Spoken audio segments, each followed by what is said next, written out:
एक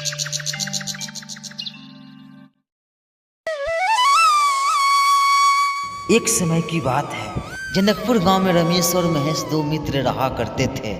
रमेश बहुत ही लालची और कमजोर था और महेश बहुत ही ईमानदार और मेहनती था। वो रात दिन मेहनत करके अपना गुजारा किया करता था। ये दोनों गांव के जमींदार भोला कने काम करता था। महेश बहुत ही ईमानदारी और लगन से काम करता था।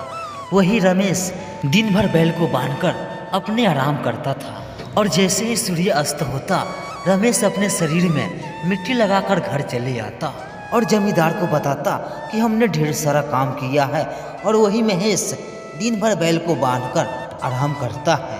परंतु जमींदार भोला रमेश के बातों में आ जाता है और महेश को कामचोर और देहचोर समझने लगता है।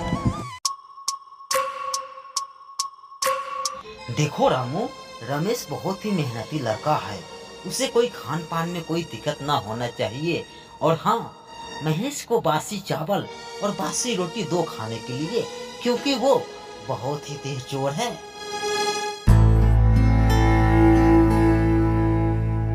परंतु कुछ देर बाद रमेश और महेश खाना खाने के लिए आते हैं और महेश मन ही मन सोचता है, हे भगवान, ये कैसी सजा है।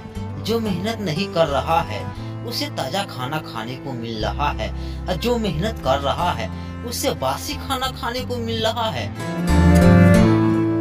मगर महेश बासी खाना खाकर अपने काम पे चले जाता है।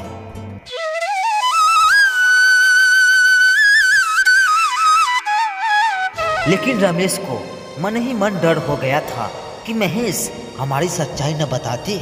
और रमेश ने महेश से कहा, अरे महेश, तुम तो हमारी सच्चाई जानते हो कि हम कितना मेहनत करते हैं। अगर मेरी बात तुमने सेठ को बताई तो तुम्हारी मेरी दोस्ती आज ही खत्म हो जाएगी और इसका अंजाम बहुत ही बुरा होगा।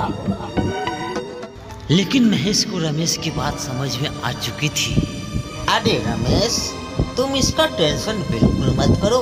हम सेठ जी का कभी भी नहीं बताएंगे कि तुम दिन भर खेत में आकर सोते हो और मेहनत नहीं करते, ठीक है। परंतु कुछ देर बाद भोला अपने खेतों में मजदूरों को देखने के लिए चले आता है और उसने देखता है कि महेश खेतों में काम कर रहा था और रमेश उसे दिखाई नहीं दिया। तभी भोला सोचता है कि महेश जब यहाँ है तो रमेश कहाँ है। परंतु इस चीज को भोला अनदेखा कर देता है और अपने घर लौट जाता है।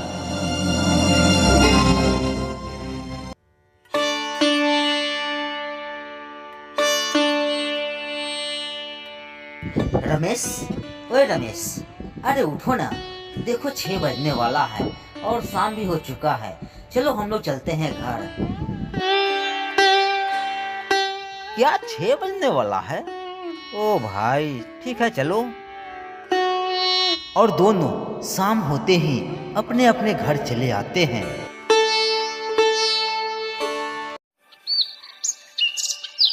फिर अगले दिन क्या हुआ?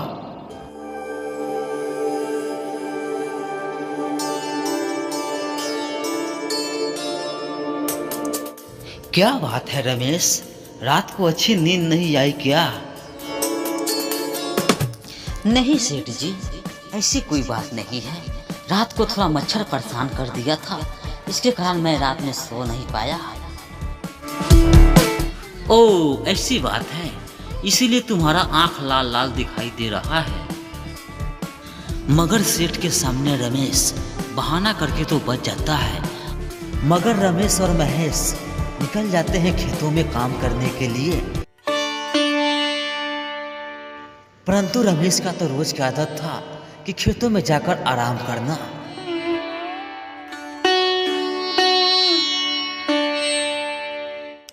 अरे रमेश तो यहाँ सोया हुआ है। मालिक को कहता है कि हम मेहनत करते हैं और यहाँ आके सो गया हुआ है। मालिक को बताना होगा इसकी सच्चाई।